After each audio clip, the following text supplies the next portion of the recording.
ottanut palloa maalista pois. Mä siirsin sinne tohon sivuun, et sä osu niihin. Ei kiinnosta! Just joo, ei vai vissiin kiinnosta. Kuinka paljon lelitty sä oot? Aloitetaan alusta! No okei, aloitetaan alusta.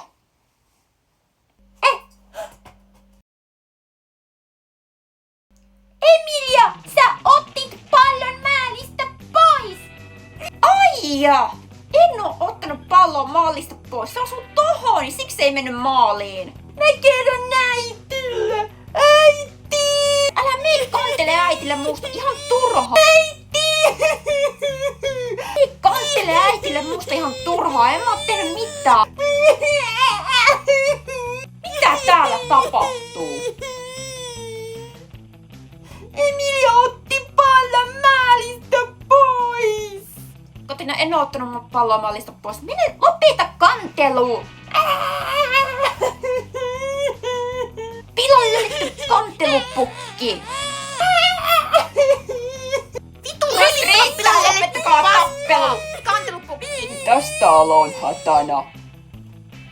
Emilia otti pallon maalista pois! En oo ottanut palloa maalista pois, mut vetä vittu kantelu, satana syyllistä! Lelitty kantelupukki! Vetä vittu kantelu, satana syyllistä!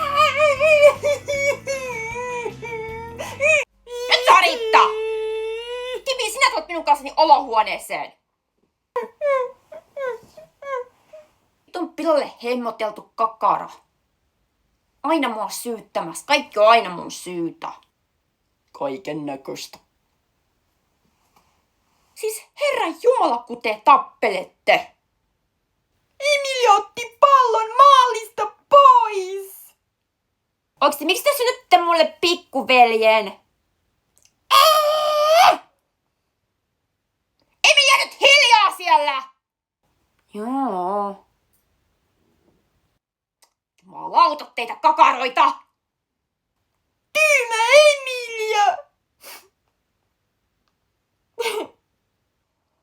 Anna minun kaikki kestää!